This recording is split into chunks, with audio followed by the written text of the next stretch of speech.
Bonjour à tous, bienvenue dans une nouvelle vidéo Booktube, c'est-à-dire une vidéo où je vais vous présenter un livre et vous donner mon avis dessus. Aujourd'hui, on regarde ensemble le livre Keleana, tome 3, L'héritière du feu de Sarah J. Maas, que j'ai pu emprunter en papier dans ma bibliothèque, donc ce sera mieux, je me dis pour vous, ce sera plus sympa, en plus avec les nouvelles couvertures. Le nom de cette saga en anglais c'est Throne of Glass et c'est de la romantasy pour young adult, c'est-à-dire un mélange de romance et de fantasy. Comme nous sommes sur le tome 3, il y aura dans ma vidéo des révélations sur ce qui s'est passé dans les livres précédents. Donc je vous déconseille de regarder cette vidéo si vous voulez éviter cela. Vous pourrez retrouver en barre d'infos, commentaires épinglés et dans le i en de l'écran mon avis sur les tomes 1 et 2 que j'ai présenté là en 2024, mais également les premières vidéos que j'avais fait en 2019, je sais plus, lorsque j'avais lu ce roman pour la première fois, puisque j'ai décidé de les relire. Voilà, je crois que j'ai tout dit pour l'intro, donc on est parti pour la lecture du résumé. Dotée de pouvoirs de fée qu'elle peine à maîtriser, Keleana n'est sûre que d'une chose: elle ne sera plus jamais la marionnette du roi d'Adarlan. L'heure est venue pour elle de se confronter à ses origines et à ses démons intérieurs. Seule Maeve, la dangereuse et trouble reine des fées, pourrait apporter les réponses à ces questions et les armes pour défaire le roi. Mais Maeve ne l'aidera pas sans contrepartie, et cette alliance pourrait coûter cher à Keleana. Donc, écoutez, voilà pour le résumé qui est assez... Lisons un extrait de ce tome de Heir of Fire, qui est le nom original. Là, c'est la première partie, L'héritière des cendres, chapitre 1er. On dirait qu'il y a un coup de crayon sur le livre. Je vous le signalerai qu'on ne m'accuse pas de l'avoir fait. Bon sang, ce qu'il faisait chaud dans ce minable petit royaume. Mais peut-être qu'Eleana Sardosian avait-elle si chaud parce qu'elle était à plat ventre au bord d'un toit en terre cuite depuis le milieu de la matinée, un bras en visière devant les yeux, à rissoler au soleil, comme les galettes que les habitants les plus pauvres de la ville laisaient sur les rebords de leurs fenêtres, faute de four pour les cuire. Attends, voilà. Elle en avait plus qu'assez de ces galettes de pain, des tequillas comme on les appelait ici, assez de cette pâte dure au goût d'oignon tenace. C'était tout ce qu'elle avait pu manger depuis son arrivée à Wendlin 2 semaines plus tôt, avant de rejoindre Varèse, la capitale, sur ordre de son impériale majesté, le roi d'Adarlan. À la vue de l'imposante forteresse de Varèse, des sentinelles et des bannières cobalt claquant glorieusement dans le vent sec et brûlant, elle avait décidé qu'elle n'assassinerait pas la famille royale comme le roi d'Adarlan le lui avait ordonné. Elle avait donc survécu grâce au tequila et au vin volés aux marchands opulents, car elle avait dépensé tout son argent. Elle raffolait de ce vin rouge acide provenant des vignes que l'on cultivait sur les collines autour de la ville fortifiée. Elle tendit la main derrière elle pour rattraper la cruche en argile qu'elle avait apportée le matin même et jura: où diable était passé ce vin? Le soleil bascula et brilla d'un éclat aveuglant, tandis qu'elle se redressait sur les coudes. Des oiseaux volaient en cercle au-dessus d'elle, à distance respectueuse du faucon à queue blanche qui,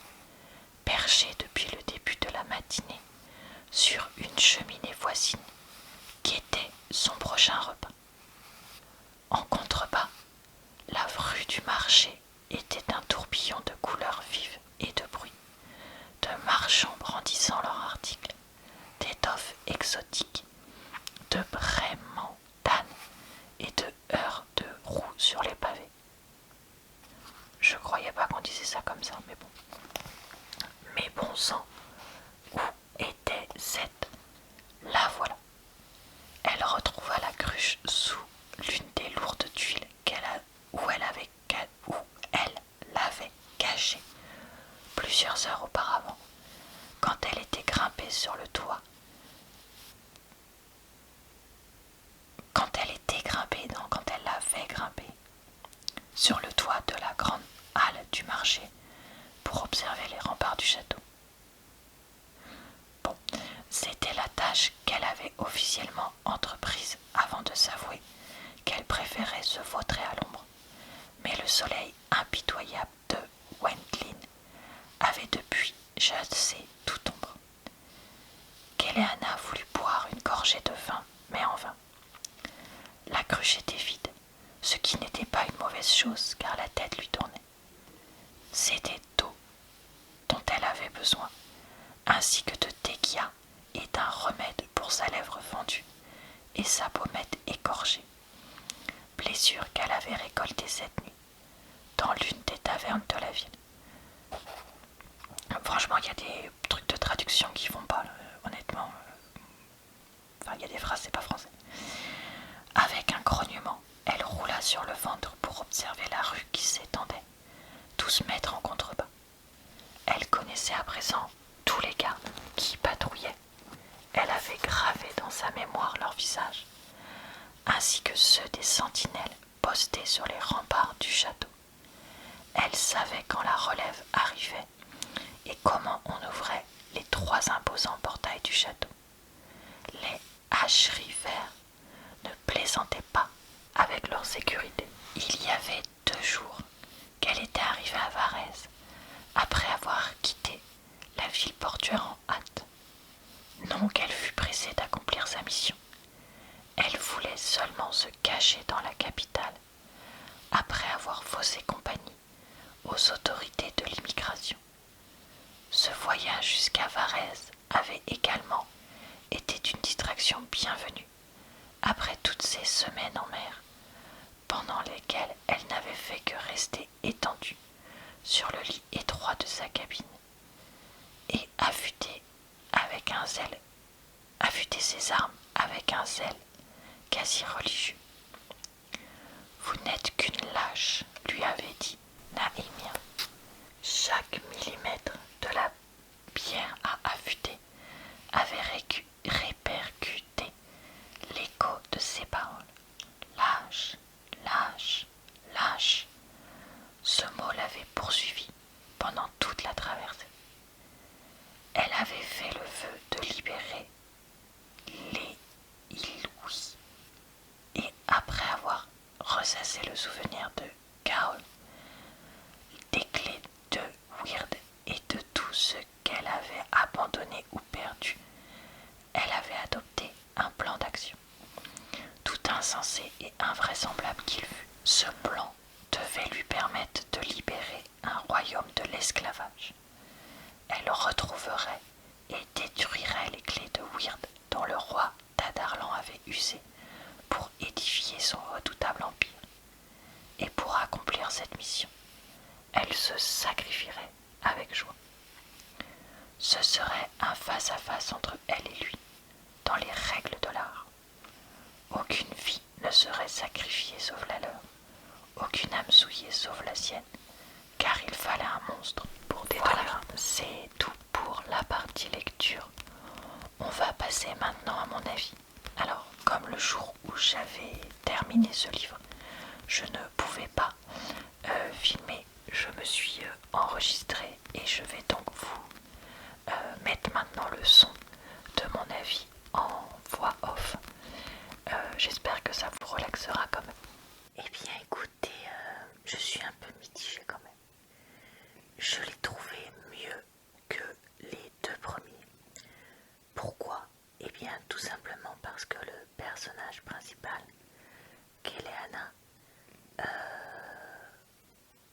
mûrit et qu'elle accepte enfin son destin.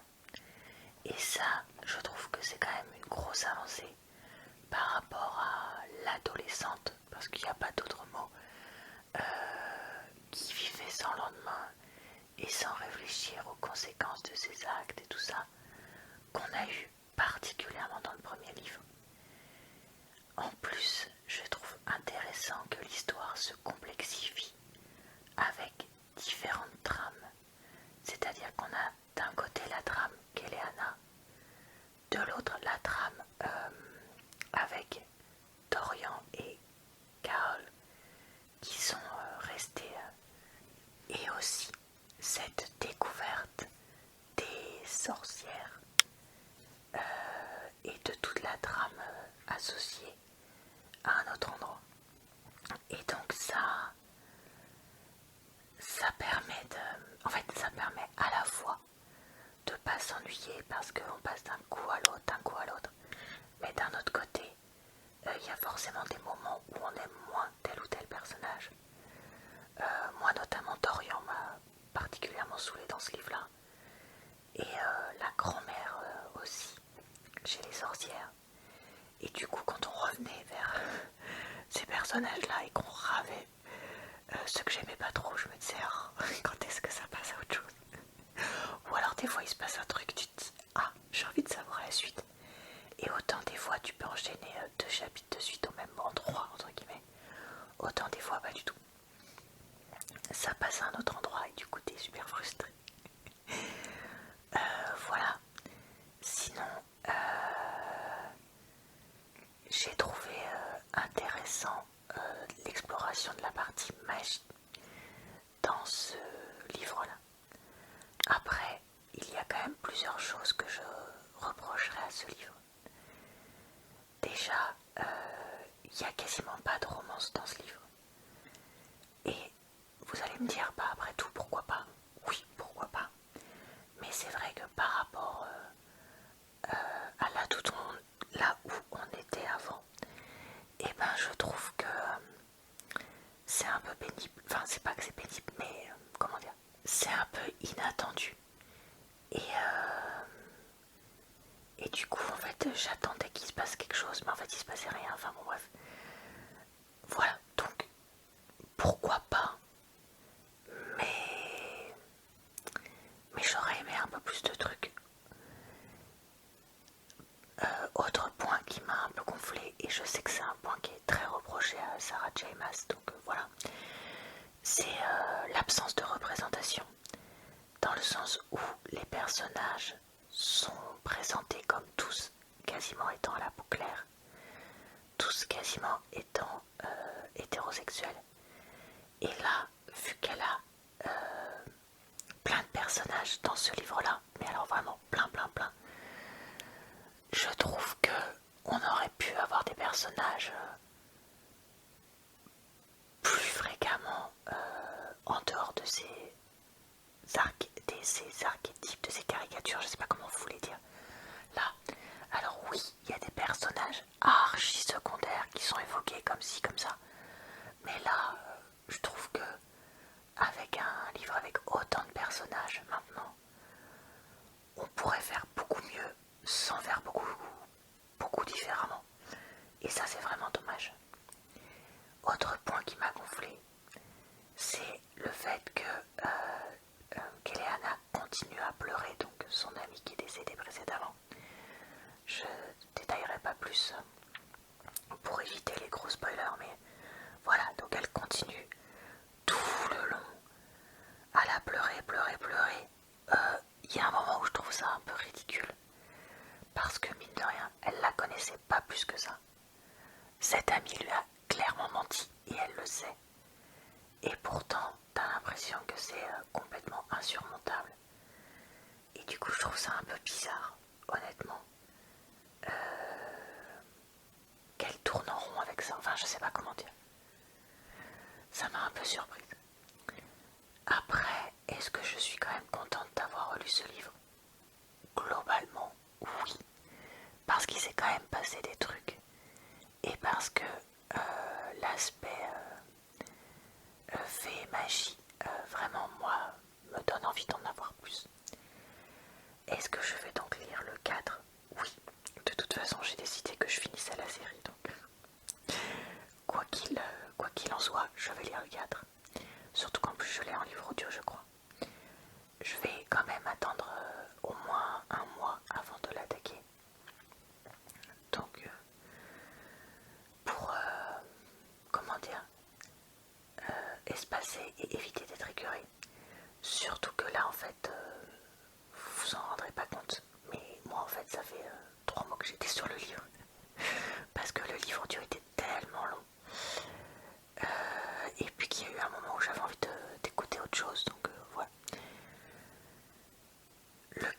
je ne l'ai jamais lu en entier.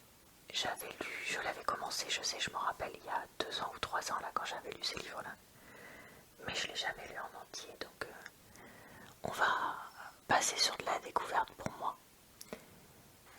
Il y aurait probablement des milliards d'autres choses à dire sur le livre, mais j'essaye de garder cette vidéo relativement concise. J'aime pas non plus donner des avis qui durent 3 plombes parce que je me sens pas très légitime pour faire ça. N'ayant pas fait d'études de lettres, faire des critiques détaillées de livres, voilà, j'ai un peu de mal. Mais bon voilà. Donc bref, écoutez, ce sera tout pour cette partie avis. Voilà, c'est tout pour mon avis. Je vais quand même lire le tome suivant puisque je veux continuer cette saga. J'espère que cet avis vous a plu, relaxé et diverti et que vous me comprenez si on a des divergences d'opinion. Je vous retrouve donc très vite dans une prochaine vidéo Booktube sur ma chaîne. Je vous retrouve également sur mon canal TikTok pour les résumés de mes vidéos Booktube si ça vous tente et parfois des inédits. J'espère que j'ai pu vous relaxer, divertir et vous aider à choisir si ce livre était fait pour vous ou pour vos proches. Je vous souhaite une bonne soirée, une bonne nuit ou une bonne journée. Sachez que je poste aussi sur cette chaîne d'autres types de vidéos dans la semaine et le mercredi sur ma chaîne secondaire. Je vous dis donc à très bientôt dans une prochaine